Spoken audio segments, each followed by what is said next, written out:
நான் முத்துக்குமார்ங்கிற ஒரு அற்புதமான கவிஞன் அணிலாடு முன்றில் அப்படின்னு ஒரு புஸ்தகம் எழுதினார். நீங்க படிச்சிருப்பீங்க. அது பிள்ளைகளுக்கு வாங்கி கொடுங்க. ஏன்னா அடுத்த தலைமுறை பிள்ளைங்களுக்கு இனிமே அக்கா தங்கச்சிலாம் கிடையாது. ஏன்னா எல்லாம் வீட்டுக்கு ஒத்த பிள்ளை தானங்க பெற்றுக்கிறாங்க.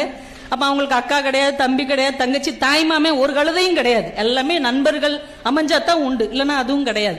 இப்ப அந்த பிள்ளைங்களுக்கு எப்படி உறவுகளோட ஒரு காலத்தில் நாங்க வாழ்ந்தோம் அப்படிங்கிறதுக்கு அந்த மாதிரி புஸ்தகம் வாங்கி கொடுங்க. அதுல நான் முத்துக்குமார் தன்னுடைய தம்பியை பத்தி எழுதியிருக்கிறாருங்க. ஒரு அண்ணன் தம்பியை பத்தி எழுதியிருக்கிறார்.